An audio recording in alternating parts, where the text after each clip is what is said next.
Thanks so much, Amy. That was a lovely introduction, given that we haven't actually worked together. I think you still did me heaps of justice, probably more than I can do myself.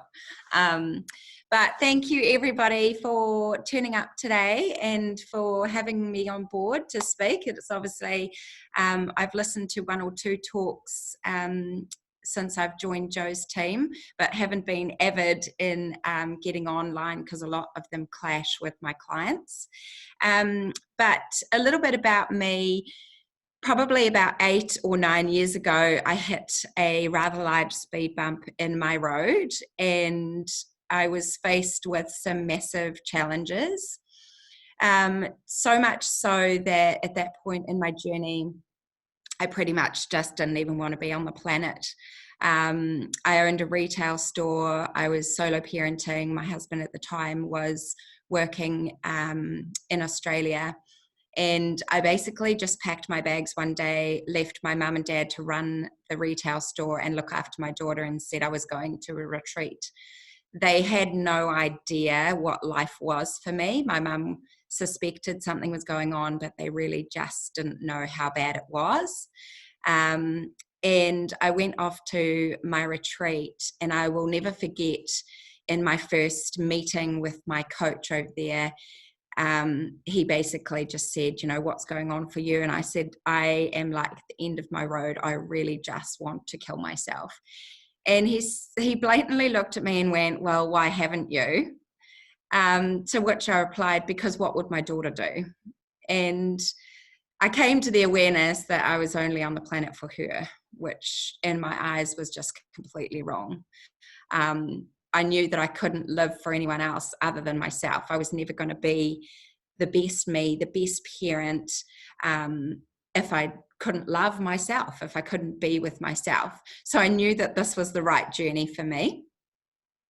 I poured my heart and soul into my 7-day retreat and literally came back knowing that it was breakpoint, and I had to make some serious life changes if I was going to get through this. So I decided to become a coach, which was awesome. So I studied probably three actually, different coaching certifications, and knew that if I was able to overcome what I did with natural methods, healing, coaching, and healthy lifestyle choices, I knew that I would be able to help other people to do exactly the same. So 8 years ago, that was my journey. I haven't just come into this, and I don't pretend that I've never faced adversity. I don't pretend that my life is ever perfect. We are all human, and what shows up for us is perfect for what we need to learn and grow. And an example of that even now for you, Amy, is that, you know, you didn't post a terrible link, or you didn't have a bad day with this technology. It was perfect. It was just exactly what every single one of us needed today. We needed it to show up this way for whatever we have to learn. So that's kind of my intro. If you have any questions about that, I'm more than happy to openly share my journey. I've healed from it. I'm really comfortable with it, and I just am passionate now about helping anyone else who is experiencing any form of a journey to get back on track and live a life of freedom, passion, love, and success. So yeah, with that, let's head in. So I think, I don't remember if it was Buffy or Amy, but one of you drew up a really cool little adverty sheet about today's talk. There's questions. Yes, magic. Thanks, Amy. Yeah, so basically I thought what we'd talk about today is the first topic is coming from love, not fear. And with this, I just thought I'd speak a little bit about how we have the ability to look or interpret any situation. And I've put it down to two things. We are either coming from love or we're coming from fear. We're either choosing from a place of love or we're choosing from a place of fear. So to simplify this for you, when we're coming from fear, we're coming from the memory of the past. or we're coming from the imagination of our future. Why is that? Because of something we've experienced. So nothing that we do today can come from a clear state of mind from the present moment unless we choose for it to do that. So, for example, we can go, oh, I'm really scared about presenting today in front of all these beautiful, successful women who, you know, have got successful families and businesses and life. Because what if I mess up? Right? So I've immediately gone into a future imagination of something going wrong, maybe because something went wrong for me in the past. So we're basing our now, our today, on something that seems really scary. Just to bring in some oils for that, I did doTERRA oils. Actually, this is a bit of a funny story. Pre my kind of bump in the road. And I just couldn't get them off the ground. But it was that many years ago that I'd probably be hanging out at the top with you ladies who are at the top if I had the confidence, the stickability, and the self-belief to do so. But I didn't. And I just parked it and popped it on hold. But funny how things come back, right? So yeah, basically the oils that will match for sort of coming from love, not from fear, would be, so I've looked up, juniper berry or cassia.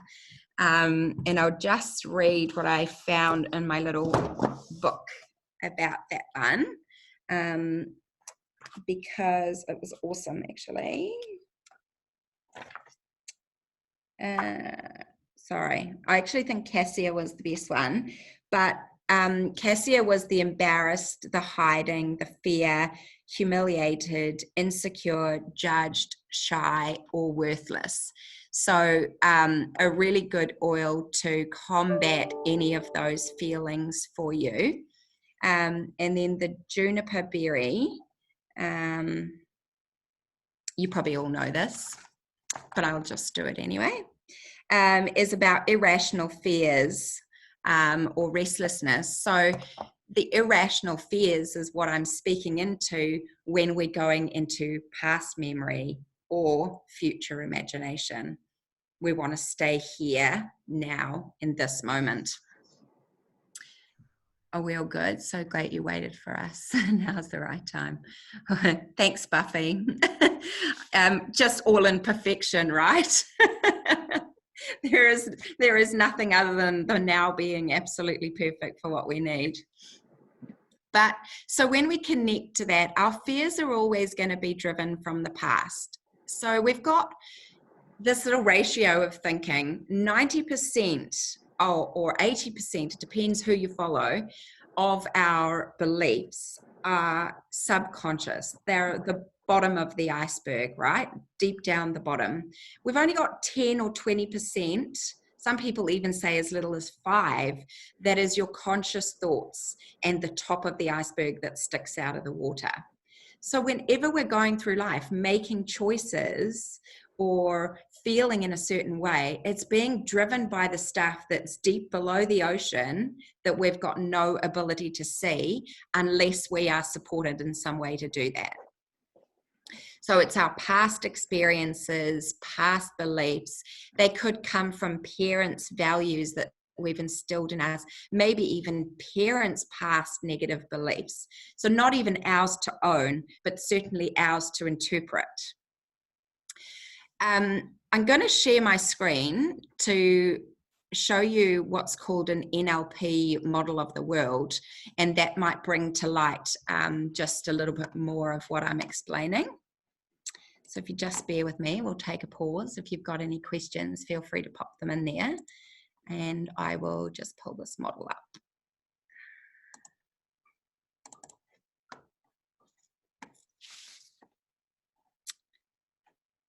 Okay, I'm going to just share my screen. So hopefully you can all see the image that's up on my screen now. If you can't, just give me a holler. Close it.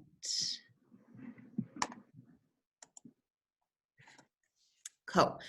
So basically the human face is us, and inside we've got our filters, and our filters are things like values, beliefs, attitudes, decisions, memories, time, space, and energy. These filters have all been built up in us over time. So that forms what we call the internal representation of our world. So when an event happens in our lives, something can happen. The way we interpret or experience that event is based on our internal filters, beliefs, memories, etc. Because of those filters, that would determine our state. Are we happy? Are we sad? How are we holding our body? Are we crunched in? Are we open? And then how are we behaving? Are we grumpy, angry, nervous, anxious? What are our behaviors in relation to that? And it all stems from what's in here.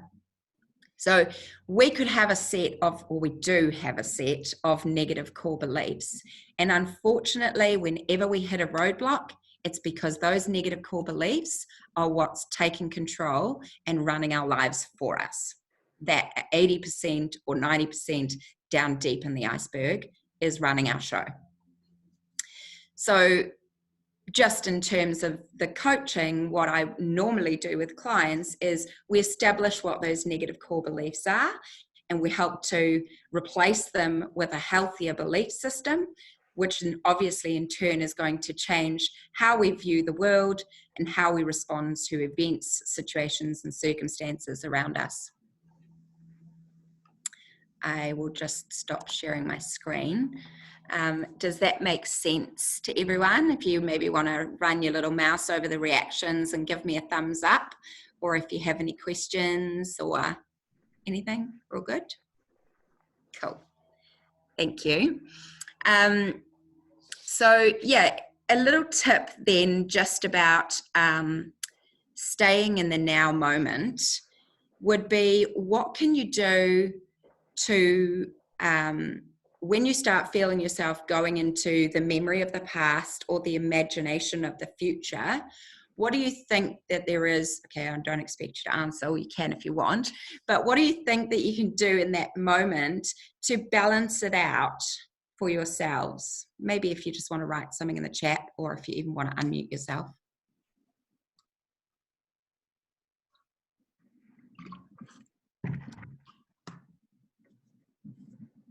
Affirmations. Yeah, that's awesome, Francie. Affirmations is a good one.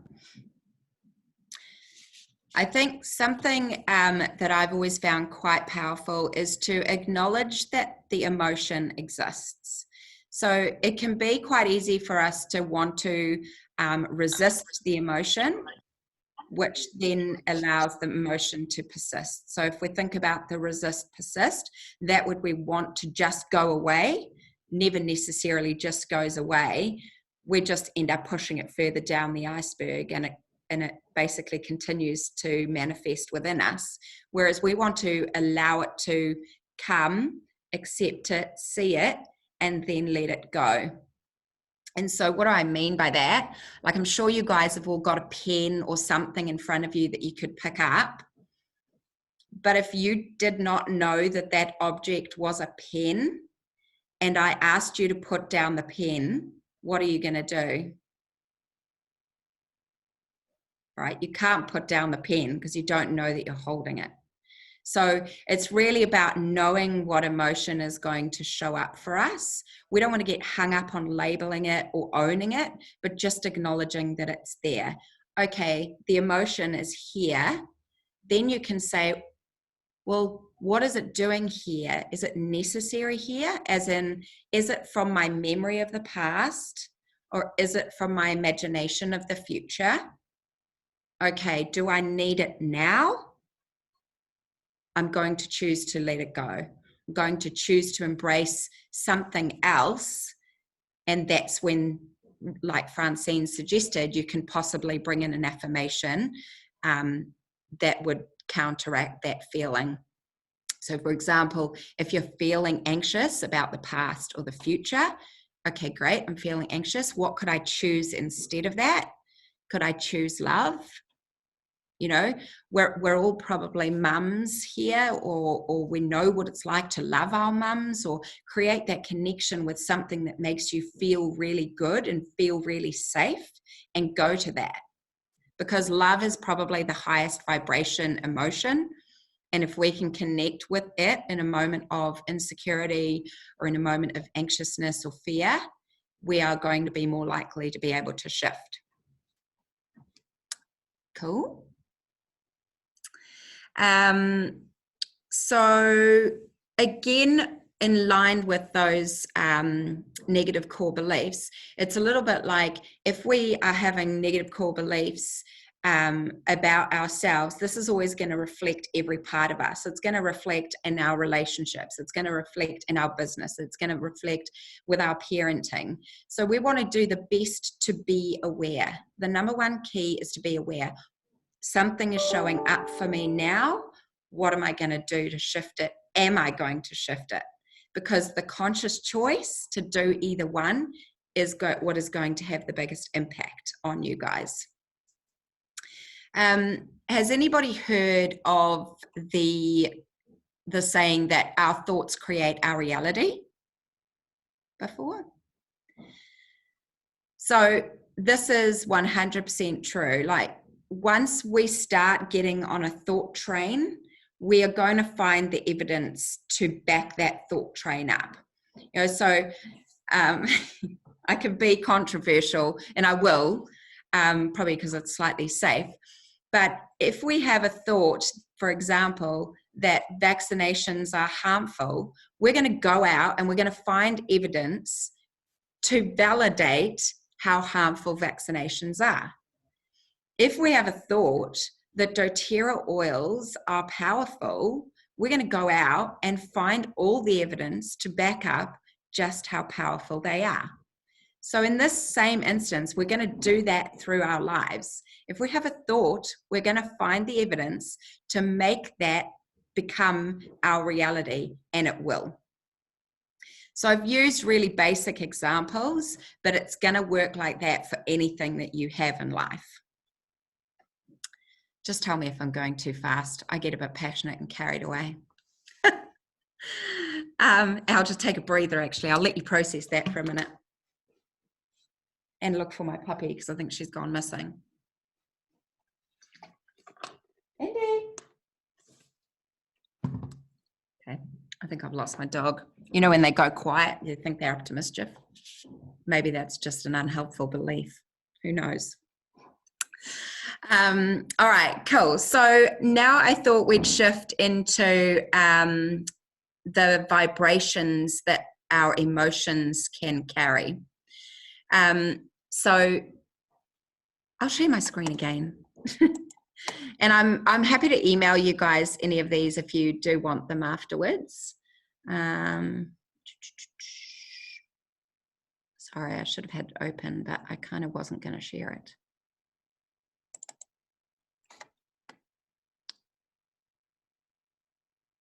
Right.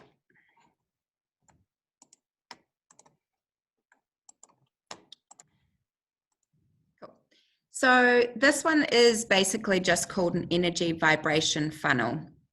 And so some of the things that I wanted to talk into with regards to this is how our what we are vibrating at an energy level is what we are going to attract. So this links very much to the importance of, if we are vibrating at a level of fear, what are we going to attract? So not just the thought part, but the energy part as well.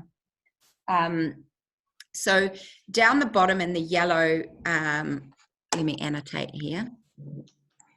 So just here where it says force at the bottom, I said let me annotate and I didn't even choose the pen.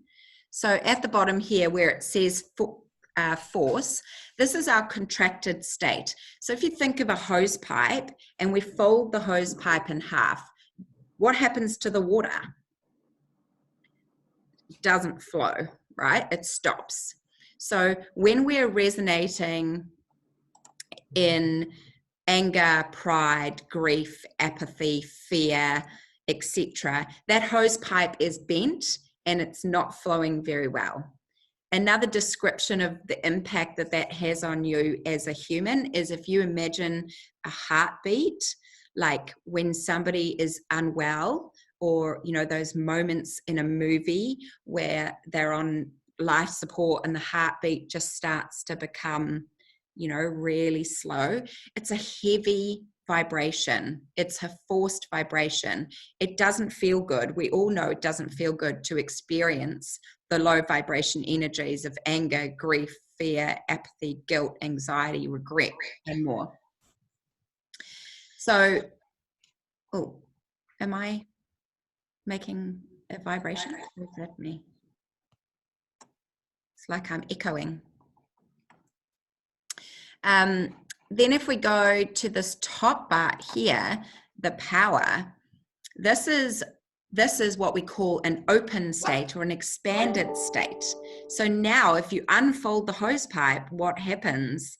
The water gets to flow through. We've got more energy. It's an expansive place to be. You are open to receiving when you are in the higher vibrations of love, bliss, peace, joy, serenity. And those are the things that you're then going to attract, because like attracts like. So what we are vibrating is what we're going to attract into our day. I've got this example that I love to give. Basically, that morning where you might wake up late and you fly out of bed and you stand on something sharp and you rush upstairs to get the breakfast ready and suddenly you knock over the entire milk carton. So then you got to clean it up and you run down and you're running late now to get somewhere. So you're trying to put your makeup on in a hurry and you end up with mascara all over your top eyelid. This is because what has happened to us is we've just landed ourselves in a low vibration energy from the minute we woke up late. So, for example, wake up late, reset. What can you do to reset so that you can move forward and change the vibration so you're not in the low vibration of anger or frustration or worry that you've woken up late? Yeah, breathe and stretch. That's exactly right. Just stop. Use some oils. In alignment with that, I think it was basil for anxiety. So roll some on, or any of the calming blends that you can roll on to just stop and reset. If we want to make everything aligned with ourselves, it's about, mind, body, and soul. So the soul part is our energy. The mind part are our thoughts and our belief systems. And the body is our movement. So if we're constantly keeping all three aligned and empowered, we're going to show up as the best version of ourselves all the time. Okay, what else did I have on my notes? So some other things that I find are quite cool with changing vibration. Cold shower. Oh my God, Buffy, my partner is so into blimmin' Wim Hof and cold showers. He's like, babe, it's invigorating. You've got to do it. And I'm like, no, I'm just going to dance. I prefer to dance. Just turn up the music to some high vibration stuff. Wim Hof. You can talk to Ian about it. I'll breathe with Wim Hof. I'm good with breathing, but cold showers, I draw the line. No buy in there. But yeah, I love to put on some good high vibe music and move my body, dance, do a workout, go for a walk, even, cuddling my daughter or the new puppy, or those things that I know raise my vibration. I've learned them and I've learnt how to bring them in and how to recognize when I need them. So again, number one key, awareness, total awareness. And the best way to be aware is to be in this moment today, now, not even 5 minutes from now, just now, this moment, as much as you possibly can. And life gets away with us. You know, we can run here and run there and fly around and, you know, whatever else happens. But if we can just take that moment to recenter, come back to this point, we will be able to calm our feelings of fear, anxiousness, judgment, you know, whatever that can show up for you. Sorry, there's a question. That was terrible. I was like halfway through speaking and then I just read the question. Anyway, all imperfection. How do you help clients who use negative behaviors to deal with the feeling, alcohol, drugs, food? Yeah, so basically any forms of addiction are to drown out our emotions. So basically, if we're going to drink alcohol because we can't be with emotions, we're drowning them out. If we want to use drugs, we're escaping reality. So those are awarenesses to say that people are struggling to be with their emotions. And it's obviously because there'll be a belief that's telling them that it's not okay. You know, it's not okay to be with the emotion of sadness, or it's not okay to be with the emotion of judgment, of fear, of anxiety. And so the best thing to know is that you are safe and it is okay to have that human experience emotion, but do we want to stay there? You know, and if we don't want to stay there, then let's see what we can do to change. Is it that we implement some things like, what does your rescue bottle look like? Is it turning on the music and having a dance? Is it calling up a friend to have some light-hearted, high vibration discussions? Is it engaging with a coach or a healer that's going to be able to help you to accept those emotions and know that those emotions don't define you as a person? They are just a moment in time. Or is it that you want to pull out some oils and trust that the oils that you choose to pull out are the ones that are going to help you shift from this space? Does that answer your question, Buffy? Cool. So the other thing is that would make us want to stay in our low vibration stuff is something called drama. And as humans, we love it. And now I'm going to put you all on a tiny weeny guilt trip. Who reads stories to their children? Fairy tales? Just put up your hands. Yep, I did. Who loves soaps and movies of any genre? Me. Cool. So if somebody is, oh, thank you, Natasha. If somebody is happy to unmute themselves and just share a fairy tale that they know with me, that'd be really cool, because I like to get a little bit interactive. So I'm not going to pick, just somebody unmute yourself and have a chat. Come on. I know you want to. I'm going to pick then. All right, fine. I'm going to choose. Who are we going to go for? Natasha, she's hiding. She's going to talk. Come on, I'm unmuting you. How do I do that? Participant. Okay, so a fairy tale. So like a favourite fairy tale that I've read to my kids. Actually, look at this. Enter my daughter. What's your favourite book that I used to read to you? Monkey Puzzle. Oh, Monkey Puzzle. Yes, it's a one of Julia Donaldson. We love all the Julia Donaldson books. Yes. I'm going to go. Harry McCleary. All right, there we go. Harry McCleary. Okay, what's the plot?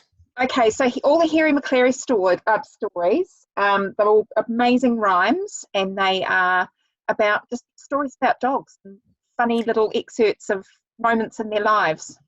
And is there a story to it though? Like, does it follow a plot? Follow a plot. Adventure? Like that sort Yeah. of thing, you mean? So like Harry McCleary, yeah, he's going to the dairy. So he's going on a trip to Donaldson's dairy, and all the neighbourhood dogs are following him because he's gone to get the sausages, I think, from the butcher, and all the dogs are trying to steal the sausages back from him, and then he's sort of slowly dropping them off one by one so he can go home and enjoy the sausages on his own. Yeah. It's been a while since I've read it. Correct me if I'm wrong, ladies. Some of you have got younger children and can remember the story better than I can. Mine are teenagers now. This is gonna be a hilarious admission. I've never even read a Harry McCleary story. So No. I can't whoops, fail.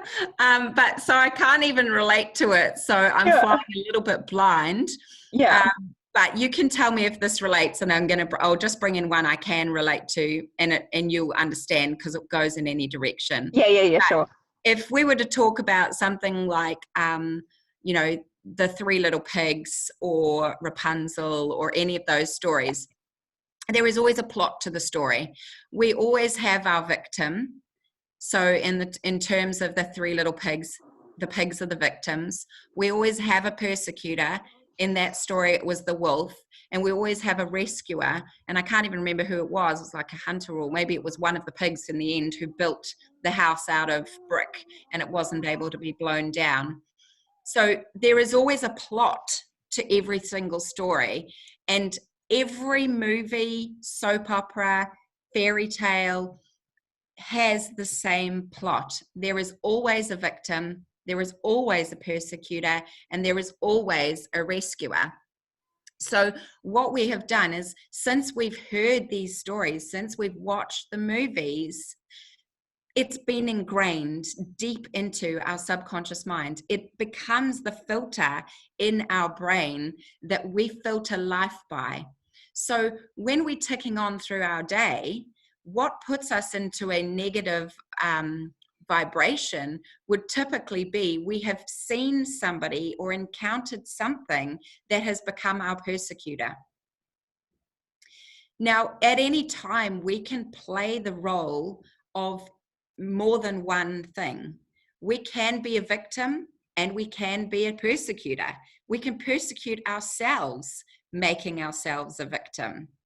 We can rescue ourselves, making ourselves a persecutor.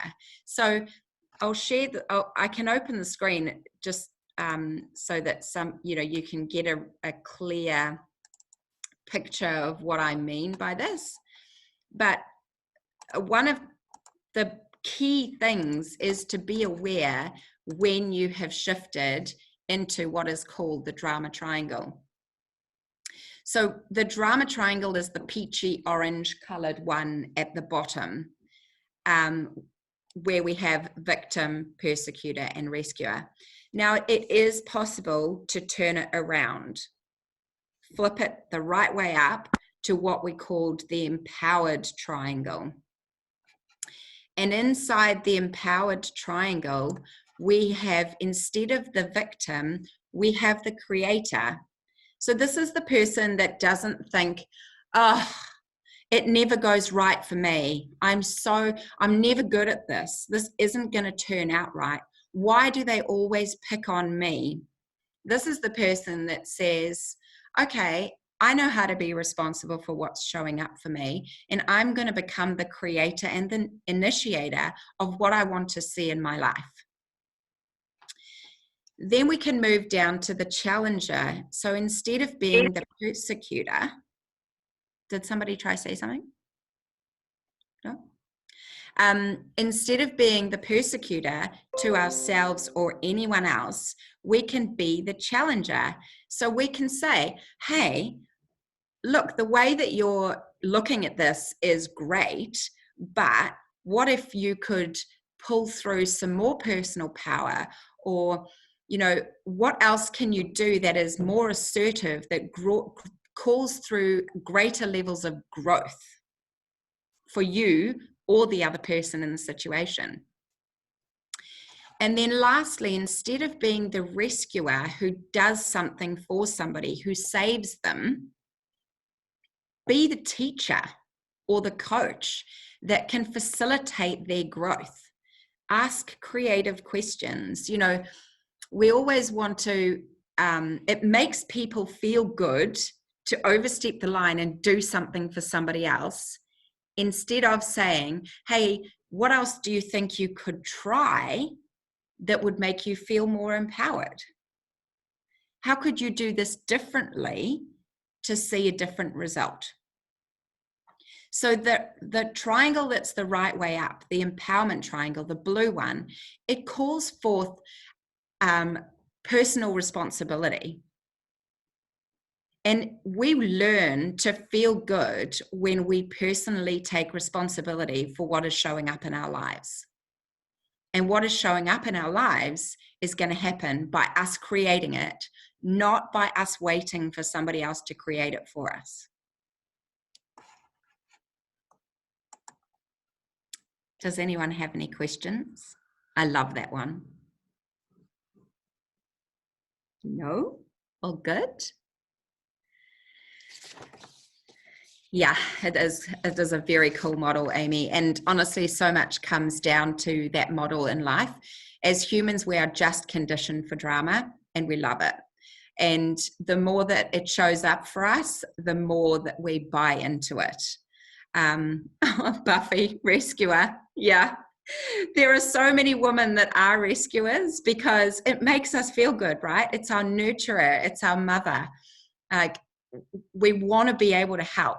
And again, this all just connects to like negative core beliefs. Like if we really want to help people because it makes us feel good, we're going to find ways to do that. And inadvertently, that can be us living out and playing out the drama triangle. Yeah, it's a pretty powerful one. So I think those were really the main pointers that I wanted to talk to you guys about today. Does anyone have any questions or want to share anything, or want to even put themselves on the spot and ask a coaching question? Because I'm honestly super passionate and happy to help. And I'm so sorry my puppy is throwing her bowl around the kitchen, which is really noisy. Just 1 second. You play with your toys. You play with your toys, not those.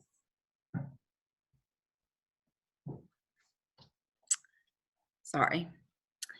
Yeah, so does anybody have a question or want some help or coaching? Happy to be vulnerable. Yeah, hit me with it. Hi Deb, my name's Francie. Hi Francie. I just wanted to ask, do you have you done or do you support hypnotherapy as a way to kind of retrain your subconscious? Yeah, I did. I actually was going to study it, but I was doing some psychology first, which I wanted to finish. I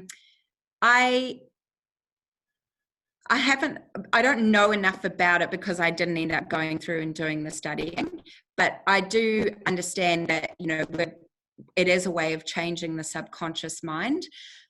I guess from a personal perspective, part of me feels like, is it an easy way? Like, and this is honestly only my personal perspective. I was very dead set that I didn't want to take any medication for the anxiety and depression that I was experiencing when I hit my massive speed bump. This was only a personal experience for me. I didn't want to do it. So I knew that if I put forward the effort and the intention into the results that I wanted to see, that I had the buy-in. And so I guess I just wonder if I choose something like hypnotherapy, am I choosing the easy road that I close my eyes, somebody helps, a belief to change, and I wake up and life is different? Don't get me wrong, because I actually wanted to, it is still something on my bucket list to learn, to study and learn more about. But I feel like I just appreciate the journey personally, and the knowing that I'm partaking, I'm contributing to the new version of who I'm going to be. Cool. Does that answer your question? Yeah, it does. I've had a little bit of experience with, I've done a couple of sessions. I'm also a recovering alcoholic. I'm about 4 months sober at the moment. So Well done. That's awesome to hear. Thank you. So yeah, my first session was about sort of drinking less, and then obviously that didn't work. But I've also done a session on kind of this whole anxiety and not feeling worthy and all that sort of thing. That, yeah, I agree. Like, I think it's a helpful tool to have. Like, if I'm feeling low, I'll put it on when I'm going to sleep, and it kind of just reinforces the ideas of, you know, being worthy and all those sort of things. But yeah, it was just interesting to get anyone else's insight, and if they've done it, if it helps, if it's sort of a waste of time. Yeah, and I think you know, Francie, it goes back to kind of what I said in the beginning. If you believe in it and you really feel in your heart that is your journey and that is what's right for you, then it's right for you. Yeah. And it might be right for you today, and in 2 years' time you might feel like you want to choose a different path, and that's okay. I've done that with healing. You know, I also have a number of healing modalities under my belt, and I merge the two. So I coach and heal together, because I believe that I'm healing into the subconscious and coaching the conscious in order to get a formidable result.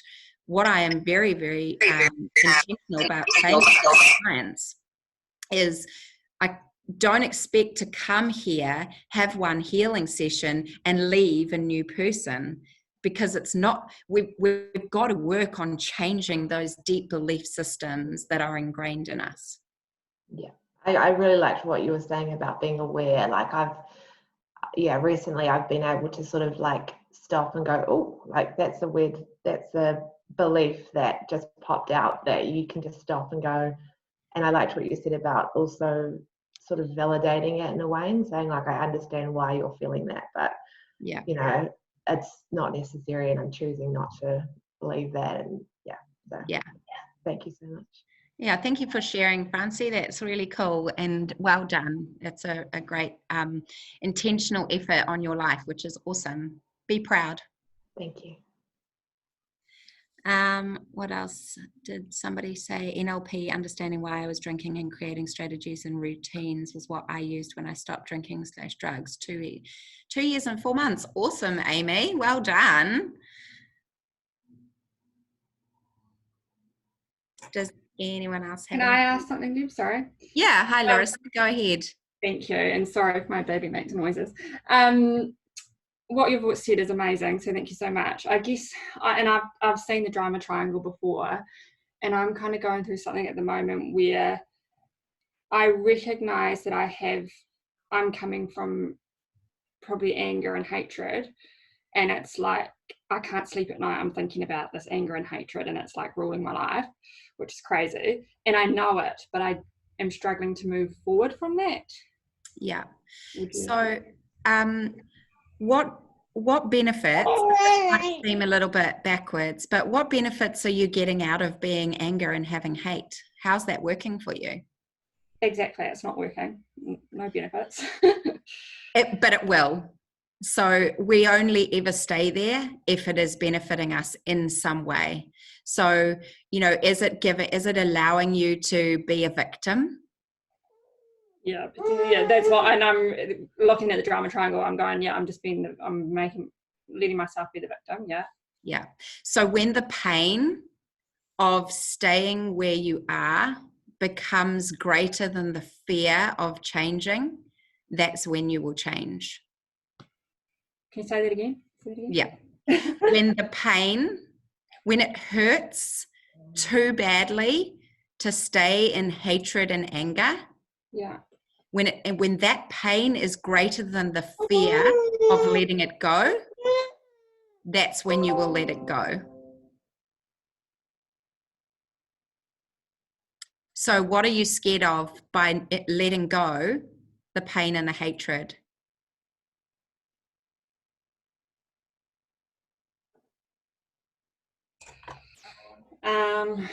What am I scared of? Letting go.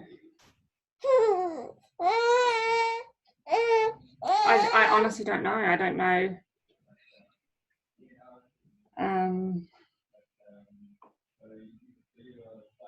I just don't know how to deal with it. I don't understand the other person's actions. They're not about you. Yeah. I want you to visualize something for me.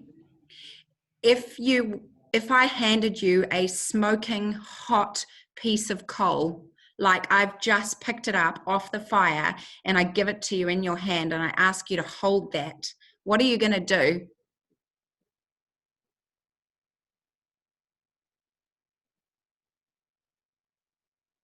Sorry, I just put my baby on the ground. She's distracting me.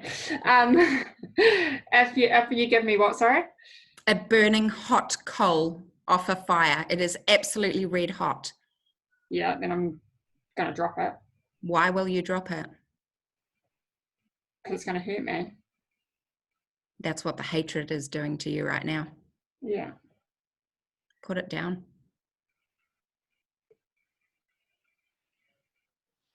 You're going to make me cry. Thank you. I know. Yeah. Yeah. My heart hurts for you, but you can do this. The choice is there for you. Thank you. Okay. Does anyone else have anything else? I won't make you cry. Sorry, Larissa. You made me cry just listening to you, the two of you talking together. I've got a question. Can I ask a question, Deb? Yeah, go ahead. Oh, sorry, Bex. Oh, that's all right. You go first. Okay. So kind of, I love those the visual images that you shared. I actually screenshot all of them. That's just so powerful.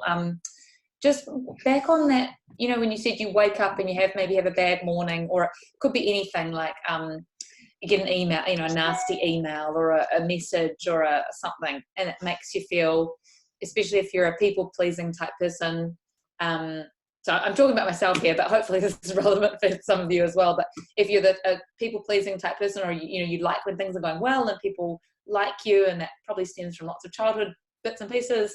But then things don't always go well. You know, sometimes someone gets upset or annoyed or angry, you do something wrong, or you send the wrong link, or you post, you know, and then you get into that state of feeling anxious, or how do you, because sometimes I get this myself, and I find that doing a dance or something, I still struggle to get out, and it almost sort of like taints the rest of the day. And I've found that I have to almost go to sleep and then wake up in the morning, and then it's gone for me, and then it's gone the next day. But for the rest of the day, it sort of damages it. Have you had any success with clients who experience that? Absolutely. Basically, the key is not necessarily in the bad day. The key is in what your negative core belief is as to why that day has become so bad. So it's not so much about shifting what's made the day bad as it is shifting what your negative core belief around that would be. So for example, if you've used the people pleaser, what's happened for you is that you're not hurting because the day's not going to plan. You're hurting because your people pleasing hasn't gone according to plan. So this is a harsh statement, bear with me, I don't mean it like this, but it's like an ego has been damaged. There is hurt around the negative core belief more than anything else. Can I just talk to that as well? Oh, yeah, please. I think over the past few years, like I've been through, I got out of an abusive marriage that was really emotionally abusive. And I ultimately, at the core of things, I know that dignity that I have as a woman. And I think when you've been in a relationship with a man who always pushes you down, and I was a rescuer, because he was addicted to drugs and alcohol. I was a rescuer, so I'd always be coming from a place of compassion to want to see change in him, but not realizing just how sick he was at the time, because he had other mental health issues. And I think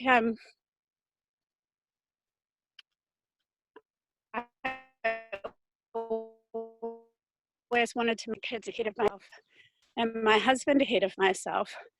And I suppose I always thought that that was from a place of love. But in terms of self-love, I've just come to realize just how beautiful I really am. And then if something comes into my day that is difficult or challenging, or somebody says something offensive to me now, it's kind of like water off a duck's back. And I'm very capable of looking at the situation now and going, do I need to worry about this? Is this person saying this because they're being irrational, or they're coming from a place of hurt? Because I know what that feels like. Or are they coming from a place of anger? Why are they being defensive? And so I make the decision to love them. And then I stick that occurrence in a box. And I just go, yep, that's how I put that on the shelf at the moment. And I'm able to move on because I know just how loved I am. I know how beautiful I am. That's awesome, Rebecca, and it's a journey to get to that too, you know, and it's taking each experience and asking yourself what you can learn from it. Why is this person here? What are they teaching me? Rather than seeing yourself as a victim. Because if we can see what our lesson is and what we're here to learn out of any event, then we can find the beauty and the love in it. Buffy, did you have something more to say as well on that topic? No, I think it's just, you know, I use these strategies, which is like the changing of the state to try get myself out of a funk. But the funk is generally something that's come from an inbound comment or email or something. And then I find it totally derails me because I feel, maybe it's what you're saying, the ego's hurt, but I just feel like, oh, that person, I think it comes down to that person doesn't, I'm not loved by that person. That person doesn't like me. Yeah. And I just I can't move on from that. And but then it derails everything else that I had planned. And then I get really frustrated over that part of it. So, yeah. I mean, that's why I like the Wim Hof, because it's so extreme that having an ice cold shower just sort of slaps me out of it. But yeah, just wondered if you'd had any other strategies of how to move on. And I love what you said of, I guess, moving through the journey of actually going, you know, someone said that, but that's their thought and their feeling, and that's, you know, their issue, or that's not me. But yeah, I find that hard for it not to affect me still. Yeah, so that's their perspective of the world, Buffy. So remember when I showed that image of the head, when somebody comes back to you with something, they're only giving you their internal representation of the world. You and I could watch exactly the same situation and circumstance occur, and we will both have two very different views on it because we have two different internal representations of the world. And the key is, you know, what are your strongest negative core beliefs? Because that's what's getting hit. That's where the pain is for you. And if you can figure out what those are, then you have the ability to deal to the cause rather than the symptom. You know, the symptom is somebody's hurt your feelings or derailed you for the day because you don't feel loved or liked. But that is deeper for you. There is a deeper cause, and you deserve to know what that is so that you can release it and let it go. It's the example of the pen. If you don't know what it is, you can't put it down. We just lost her, I think. Oh no, there she is there. No, I'm there. I lost you.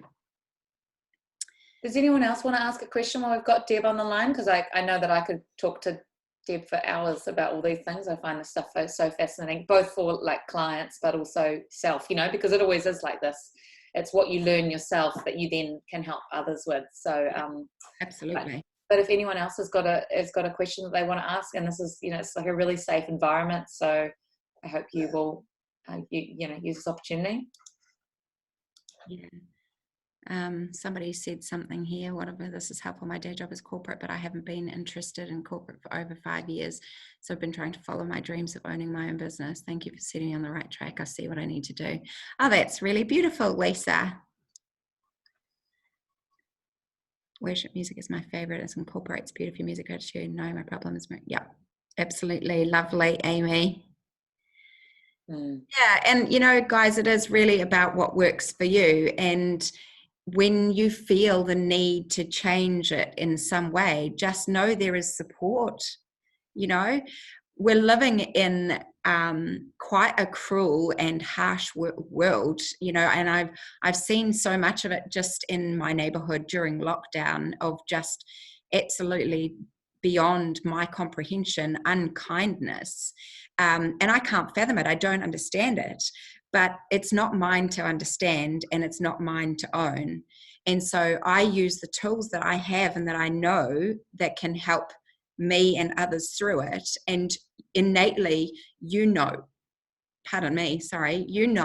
what tools work for you. And when they no longer work, you know who to go to. Just trust that you know who is there to help you on your journey, and reach out, talk, ask for help. I just say, Deb, just for everybody as well. So I've been working with Deb for about 2 years, I would say. And it was at a time, like, I have a lot of people that I deal with every day and a lot of amazing staff, but students and hundreds of women. And yeah, as my business grew, it kind of got very like, wow, why are these people doing these things to me? And why are people attacking me? And like Buffy, you know, Buffy, that I can fully relate to a lot of the stuff that you talk about.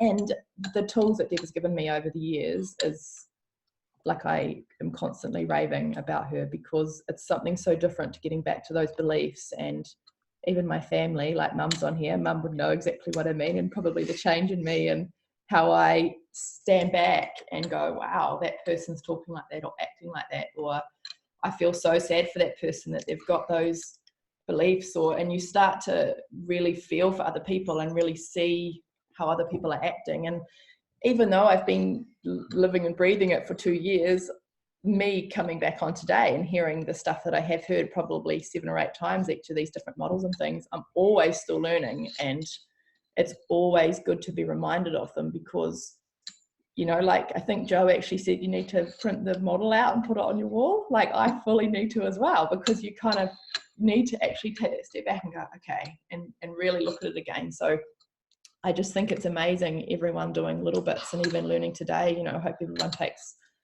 a lot from it, which I'm sure you all will, and just write it down and just do what I need to do is re-look at it every week or every day. And every time I come into a situation, it's just go, okay, remember how I'm being and what I choose. And it's such amazing tools. So we're always learning. And I think Deb would say the same thing about her. No matter how much she knows, she would have days that just like, you're like, oh my goodness, why is this person emailing me this or doing this?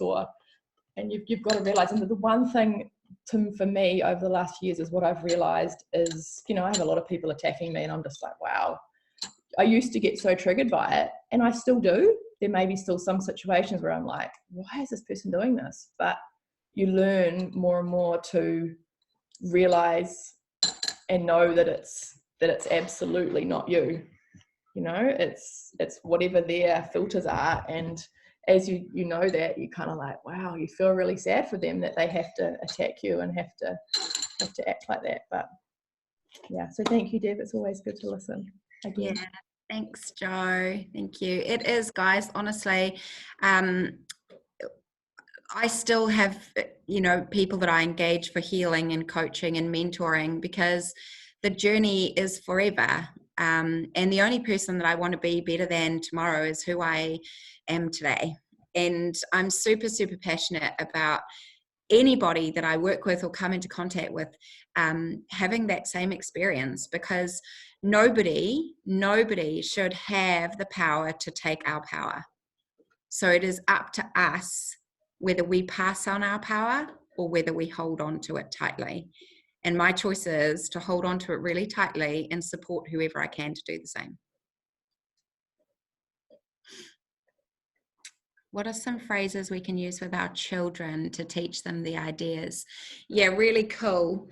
That's an awesome question, Amy. So with my little girl, I always teach her about resilience, and I just give child examples. So, you know, when children are being mean in the playground, or Michaela comes home with some stories about, you know, her friend said this at school, or she's worried her friend won't like her, I bring in real life examples to show her and demonstrate, and I ask her questions. Like, as much as I want to take away her pain of how that hurts, helping her through it is just as powerful. So things that I ask is, you know, tell me more about how it evolved, babe. You know, because did she just lash out and be unkind? Because I know that sometimes kids can be, you know, one person gets mean and then the other one just wants to be mean to make the same thing happen. Do you think there was a bit of that banter going on? I also have this thing with my little girl where we came up with a superpower for her, and her superpower is love. So I ask her, you know, what is your superpower, babe? Did you bring it out? What would you say if you did bring out your superpower? My kids, I would say before school, nearly every day, have a good day, make good decisions. Yeah, and that's really beautiful too.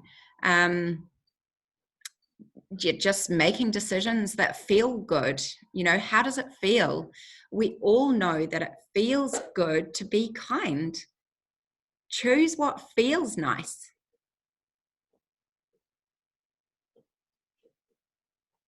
Does that help, Amy? Yeah. Because I am strong, I model to all my kids. I'm no longer as reactive and approach their emotions with calm and loving responses. Yeah, absolutely. That's very right. And who we're being every day is a lesson. Like, if you go back to the vibration model of what we're vibrating at is what we're attracting, our children are always going to model that. What we're vibrating, you know, they're a really good barometer of what's going on for you. If your kids are iffy, go and look in the mirror, because they'll be picking up your vibration. I joined the conversation quite late, but this has been so helpful. I'd love to watch the recording. It's been encouraging. Oh, that's awesome, Patty. Thank you for your feedback, and I'm glad you got benefit despite being a bit late. Yeah, so does anyone else have anything else?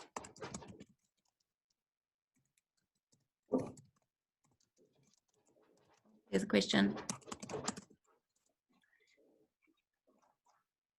Oh yeah, cool, awesome. All right, well, that was yeah. so awesome, Deb. Thank you so much. I will post this recording in the Essentialists page, and also if we could put in the models, if you could send them through to me, and I'll screenshot them and put them in as pictures as well. That would be amazing. Yeah, cool. It's no problem. And also just about replication of those guys. Obviously, you know, a lot of it is personal IP and stuff. So if you could be mindful when regards to using them directly, because obviously all my clients get them as part of their coaching, and it's just asked that they're not replicated or shared. But for you guys, I'm happy to do that. Thank you so much, Deb. And how can people contact you or get in touch with you if they want to work with you one-on-one? So I'm happy to pop my email and mobile into the chat. Yeah. And yeah, I can set up any 30-minute complimentary calls for, you know, to take any questions or see if it would be what you'd like to experience. And then after that, we can just, yeah, make a choice if it fits and aligns. Awesome. Thanks so much, Deb. And thank you, beautiful woman, for all coming on and sharing so vulnerably. It's so good to understand that these things are going on for everybody. Like a lot of the time we get into the silo and think it's only us that feels these feels, and it's only us that has these problems, and it's only us that struggles, but we all do. And that's why I love our community so much, because we can learn from each other, and we can just understand the human condition, so we can go out and make such an impact on the world as well. And learning these tools and things that we can not only use for ourselves but pass on to our children is really powerful as well. So thank you so much, Deb, and everybody just have a beautiful, beautiful day.